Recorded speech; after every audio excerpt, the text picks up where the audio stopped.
You know, I'm living the American dream, like are most of us, all of us here today, and that's because of my relatives who went from Portugal to Hawaii, working as contract laborers in the cane fields on a small little island there.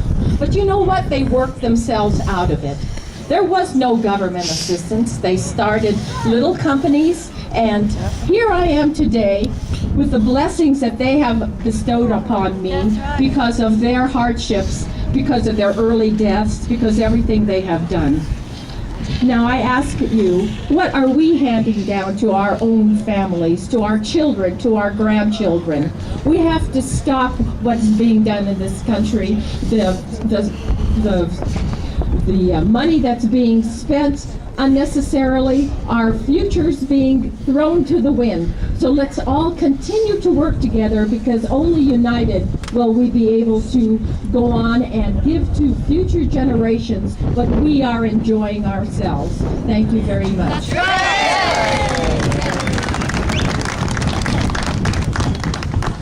Thank you, Francis.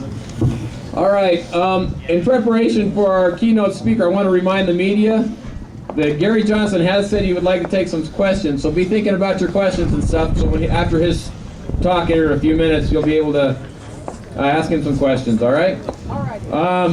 But before that happens, we want to introduce Sandra again. She's going to sing for us a Krista Brandt song that's well known to all of us. Okay, there she is.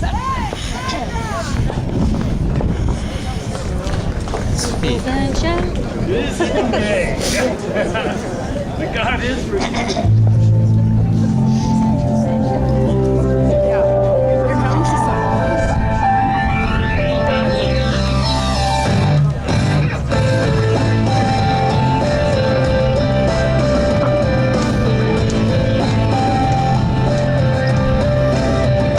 It's our time to take a stand.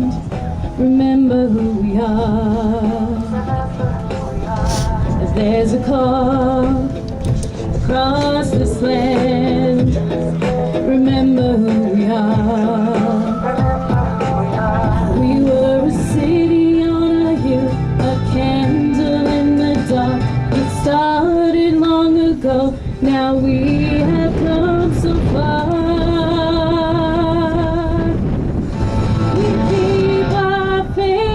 When there's no way out, there's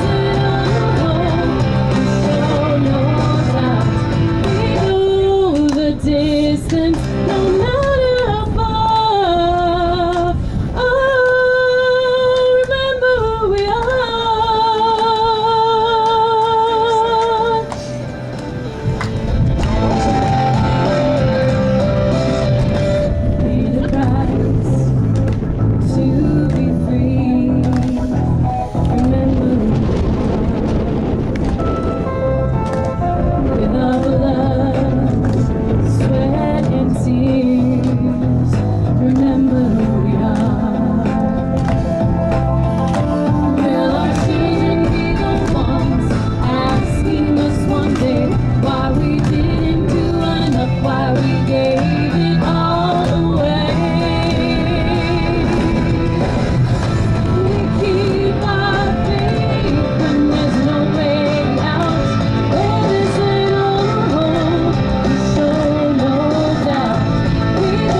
remember who we are. Thank you, Sondra. All right, Janice Arnold Jones is the former state legislator from District 24. She is Albuquerque's contender. She was Albuquerque's contender for governor in the 2010 election, and host of what is New Mexico Now on KIVA. Same station that's sending us the T-Party 2.0. Thank you. And anyway, she's also a well-known speaker and activist for accountability in government. I'd like to introduce her, Janice.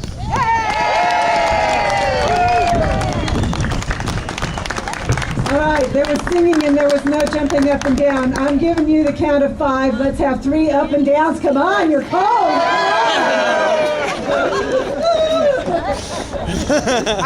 That helps. It is just absolutely a blessing and a miracle to be here today because you are here.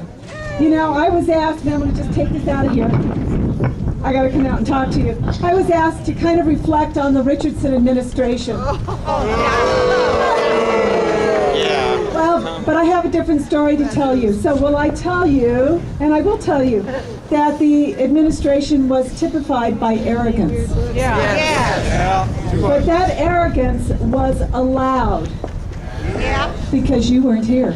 We're here now. That is the truth. You know, and it was really an interesting lesson in leadership. When I was first elected, I said, are you going to ask the people whether they want the train, whether they want the spaceport, whether they think it's good to spend money without a plan? And I was met repeatedly with, well, we're elected, we don't have to ask. Ladies and gentlemen, it is a new day, and I am so grateful that it is here. And let me tell you that I am so honored to have served in this house. This is your house. And in a few hours, actually a couple hours, Conrad James will step into the seat that I had. And I am so excited because you're not supposed to live here. You're just supposed to visit. Right. So it is time, ladies and gentlemen, it is time for New Mexico to be all that it can be. It is time that we have a vibrant economy. And Lord knows it is time for a school system that reflects what we have in this state. You know, we have more PhDs in this state per capita than any state in the union. How on earth is it that our children are not progressing? How dare we? How dare we? And it is time to get down to it and make the changes that are necessary. And I'm going to lose my notes, so here goes. It is time. It is time because you are here. It is time to be proud of our government. It is time to be proud of a government that serves you and doesn't take from you. It is time to be proud of a government that is effective and makes you more effective rather than stealing your time, your spirit, and your effectiveness.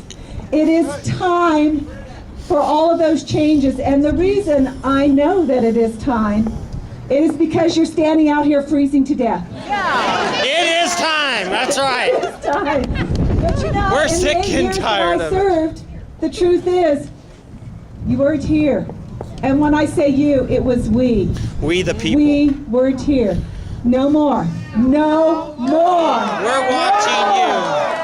It is time for a fresh start. And with Governor Susana Martinez, Lieutenant Governor John Sanchez, Secretary of State Diana Duran, and all of our legislature, New Mexico will take the steps to a new direction. Yes. But And let the rest of the liberals take note. this time, we are watching, and we're going to be partners. We'll be here.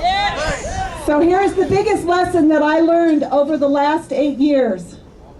The best policy comes from you. If your legislator fails to ask you, how does this affect your area?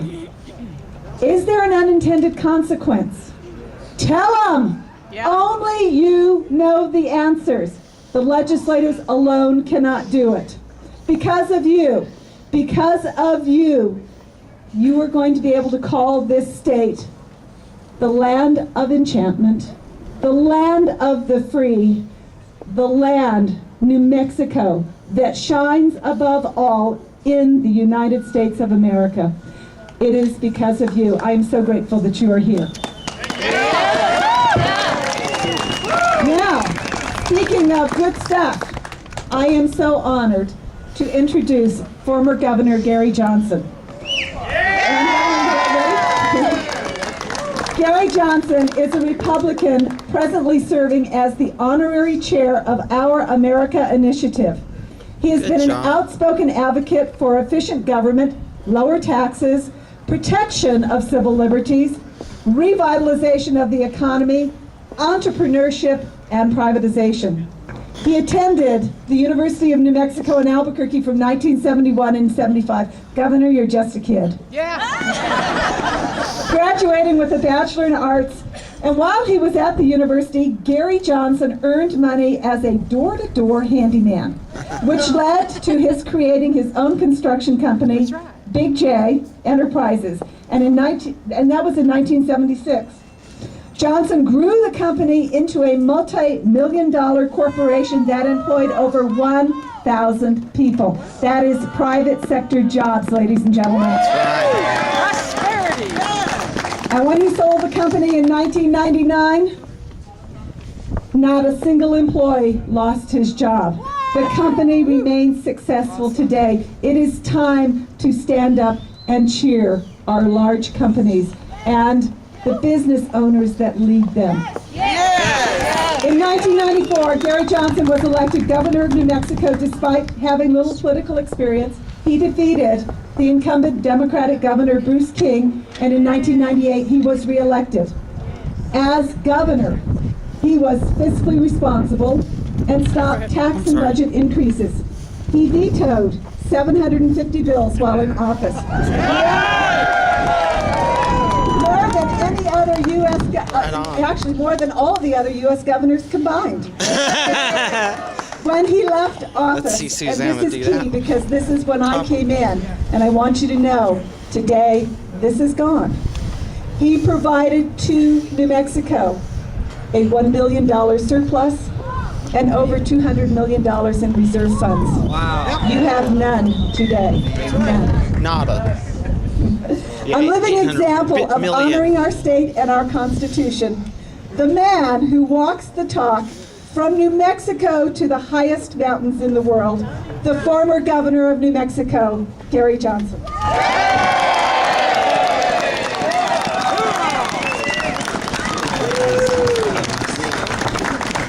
Wow. You know, my entire life, I've grown up watching government spend more money than it takes in. And my entire life, I've just thought that this is not sustainable, that this just can't continue, and that the biggest threat to our national security, that the biggest threat to our way of life is the fact that government continues to spend more money than it takes in. And we need to be committed to really doing a cost-benefit analysis regarding everything it is that we spend money on. What are we spending money on, and what are we getting for that money? I advocate balancing the budget tomorrow. And balancing the budget tomorrow means cutting government by 43%, because right now we are borrowing 43 cents out of every dollar that we're spending. And if you talk about doing that, you're talking about Medicare, you're talking about Medicaid, you're talking about Social Security, and you're talking about defense. And when it comes to Medicaid and Medicare, I think the states are going to spend or play a huge role in this. That the states are going to have to take this over. That the federal government is going to have to block grant the states and give the states back the responsibility of delivering health care for those that are poor and for those that are over 65. And maybe that isn't 65 anymore, maybe that's a higher age. But we have to be resolved to balancing the federal budget. It is the biggest threat that we face. When it comes to Social Security is a problem, but it is a problem that is dwarfed by Medicare. Medicare is going to absolutely encompass the entire federal budget here in not a long time from now. When it comes to Social Security, I think that Social Security can be dealt with, but it's a matter of raising the retirement age. Perhaps it's a as a matter of reducing some benefits. Perhaps it's subjecting income to a higher level of income to the tax. But all these things are doable when it comes to Social Security. And when it comes to defense, look, I think we have to stop nation building in this country, that we cannot continue to nation build. When it comes to Iraq, I would have been opposed to us going into Iraq at the start. I thought we had the military surveillance capability to see Iraq roll out any weapons of mass destruction. I thought if they did that, we could have gone in, we could have dealt with that, we could have dealt with that militarily, surgically. I thought that if we went into Iraq, we would find ourselves in a civil war to which there would be no end. When it came to Afghanistan, I thought that initially that was totally warranted, that was going in against Osama bin Laden, Al-Qaeda. We are at war with Osama bin Laden and Al-Qaeda. We should remain vigilant to terrorists, but that's what we ought to remain vigilant to. But we're building roads, schools, bridges, highways, and hospitals in Iraq and Afghanistan, and we're borrowing 43 cents out of every dollar to do this. I think that we should be smarter when it comes to our military. We cannot continue to nation build. At the end of the day, worst of all, a lot more men and servicewomen are going to end up losing their lives, and we are going to continue to spend more and more money. We need to be resolved to free markets in this country. We need to be resolved to this notion of competition, really. And when it comes to competition in government, education, school choice, there are different ways of delivering educational services that would amount to, in my opinion, better products, better services at lower prices. So we should be resolved to that. And the same thing when it comes to healthcare. States are going to play a huge role in healthcare moving forward. So let the government eliminate impediments for healthcare entrepreneurs that would want to enter into that space to deliver better products, better services at lower prices. And taxes, the government needs to be resolved to reducing or eliminating taxes, that less taxes amount to better economies. Eliminate the corporate income tax when it comes to the federal government. No federal corporate income tax. That gets America back on track to becoming the place to do business in this country. And in the state of New Mexico, that's also the case. I signed the initial film incentive bill here in New Mexico to make New Mexico the place to make films. But when I did that, I said, is everybody not seeing the irony here? I'm going to sign this bill, but doesn't everyone see the irony that we could be doing this for all businesses in New Mexico and not a business that we don't even have in New Mexico? When it comes to immigration right now is really a hot button issue.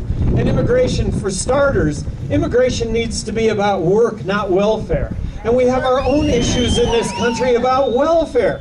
Are Mexicans coming across the border and taking entry-level jobs from Americans? Absolutely not, because we as Americans, we can sit home and collect a check that's just a little bit less or the same amount of money for doing nothing. So we need to reform welfare in this country. And when it comes to immigration and the border, look, we've got to be resolved to this cost-benefit analysis, all right? What are we spending money on and what are we getting for our money?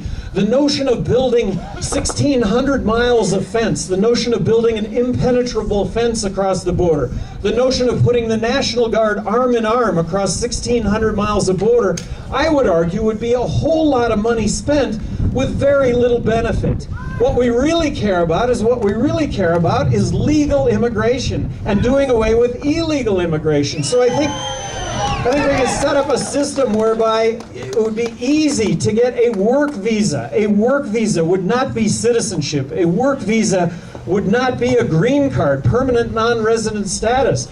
A work visa would simply be pay taxes. A work visa would be a background check. Make Make it legal. I happen to think that we're all a nation of immigrants, that immigrants are ultimately responsible for tens of millions of jobs in this country. I'm just glad that Google is a U.S. company and not a Russian company, and given our convoluted immigration policies, I'm glad that's happening. I'm glad that that's happened. I think we're educating thousands of foreign students in this country that we're sending back to their countries of origin that are ultimately going to employ tens of millions of Indians as opposed to those businesses being started up here in the United States. And then with regard to the 11 million illegal immigrants that are here in this country right now, let's set up a grace period. And a grace period is not a period, they're not going to get citizenship, they're not going to get a green card. Just set up a grace period whereby we can document these workers, document them so that they pay taxes, applicable taxes, and set up a grace period whereby they can pay those taxes, they can be a part of this country. And then once we do that, then let's be resolved to actually enforcing the laws that we've put in place, and then make it a one strike, you're out. If you're in this country illegally, you'll be arrested, you'll be deported, and you won't come back and you won't work in this country again. And then let's look at legalizing marijuana. Let's look at legalizing marijuana. Control it, regulate it, tax it. Arguably, 75% of the border violence with Mexico goes away because that's the estimate of the drug cartel's activities that are engaged in the trade of marijuana. Legalize it, control it, tax it. When I say legalize marijuana, it's never going to be legal to smoke pot, become impaired, get behind the wheel of a car. It's never going to be legal to smoke pot, or kids to smoke pot, or to do pot. And under which circumstance is it going to be more? Is it going to be easier for kids to do that? A situation that exists today where drugs are sold on every street corner, or a situation where you have to produce an ID to actually do that. If we can't connect the dots between 28,000 deaths south of the border and prohibition, I don't know if we ever will. Take the money out of drugs, so goes the violence. I agree. I was asked about on national TV a week ago about repealing President Obama's health care plan. Well, I happen to agree with the fact that we should repeal President Obama's health care plan. But I also pointed out that I think Republicans would stand a lot better chance of making this happen if Republicans would offer up a repeal of the prescription health care benefit that they passed when they controlled both houses of Congress and the presidency. The point being here is that both parties can share in the responsibility for where we've come to financially in this country.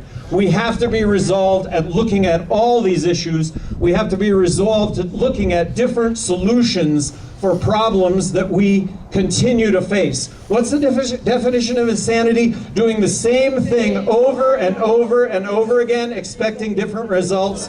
Let's look at different results. The train here in New Mexico. You know, the train in New Mexico is about a $75 ticket, taxpayer ticket, that for those that ride pay a lot less, what, $5 to ride that. When it comes to the state employees right now, you know, since I left office, when I was in office, there were 12,000 state employees. When I took office, there were 12,000 state employees. When I left office, there was 10,000 state employees, 10,800 state employees. A real testament to state government employees that over an 8-year period, there were 1,200 fewer state employees. Today, there are over 16,500 state employees. So that's about a $300 million hit right now. With what's going on in the legislature right now, I think it's important that we give support to both parties, really, to tackle the problems that we have and to come up with real cost-benefit solutions to what is happening. And let's just make the most out of making government as efficient as it possibly can. One thing that I proposed while I was governor of New Mexico, and there are so many boards and commissions that could be eliminated, but the state treasurer was the one that really stuck out. The state treasurer's office could be abolished and replaced by a handful of individuals monitoring investments as opposed to what is currently happening. So it's really an A through Z look at what is happening. And I would just suggest, and I would just thank all of you for your activism. I would thank all of you for your activism, for making a difference. There's no they out there that's going to come to our rescue on any of this stuff. It's you and it's me, and we can make a difference. We can make a difference. Let's watch the legislature. Let's pray for the legislature. Let's pray that decisions get made that really do make a difference in our lives. A cost-effective solution to the problems that we face. Perhaps setting an example for the rest of the country, and the rest of the country certainly has its challenges ahead. So again, thank you so much for allowing me to be here today, and thank you so much for your activism and all that you do to make this country a better place to live. Thank you. Thank you.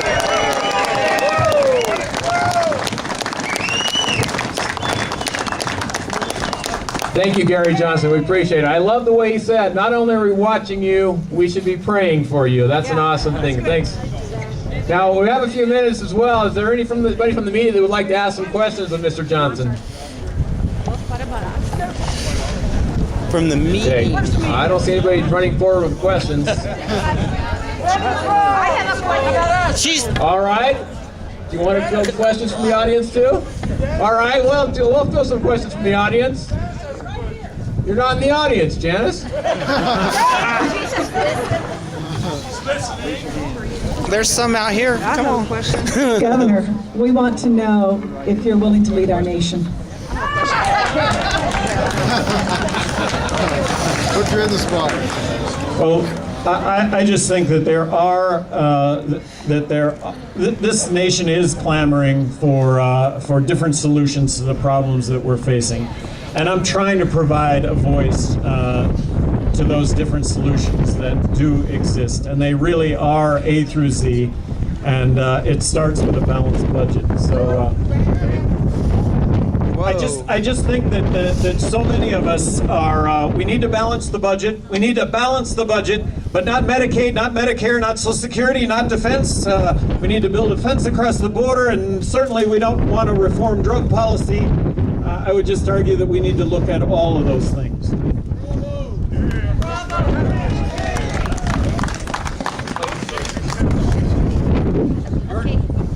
Shout it out. How do you feel about voter fraud? How do I feel about voter fraud? The ID picture. I'm opposed to Voter ID bill. Voter ID bill. Voter ID bill. Would you say that we need to have IDs? How would you? Yeah, I think an ID is a good thing. Yeah. Well, how do you stop it? Because if we are giving driver's license to anybody, whether they are U.S. citizens or even legal residents, what else? How would you address that? No, I think this is imminently addressable when it comes to voter fraud, and that we should be resolved to not letting anyone vote but citizens of the United States. What about, but we have representatives that say we don't need anything like that. We're doing fine the way we're doing it now. Again, I think this is easily addressed. I really do. I don't see this as a big issue, and that it can be addressed. Is it cold enough out here for everybody? Yeah, he called. Governor, I don't agree with things about legalizing marijuana, but I do have an alternative.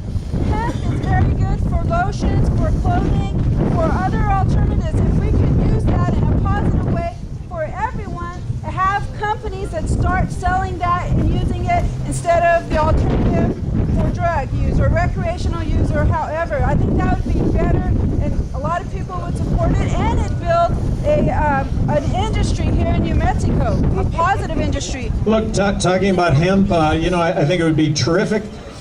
Just so that everyone understands, when it comes to our war on drugs, we're now arresting 1.8 million people a year in this country.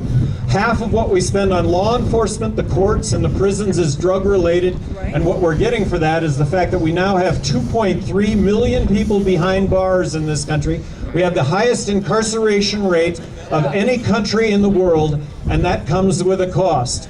We now have 30 million Americans that, but for our drug laws, would probably otherwise be tax-paying, law-abiding citizens. How does legalizing marijuana? Would otherwise be tax-paying, law-abiding citizens. They have broken a law that, regardless of the law, they're going to continue to break, much like alcohol and alcohol prohibition. How do you reduce the violence in Mexico? Sylvia's turn. Sylvia. Governor, what kind of advice would you give to Susanna to start phasing out the welfare state here in Mexico? Well, certainly Susanna got elected. I don't know if she needs my advice, my advice, but my advice to her would be really to stick to her guns, to do what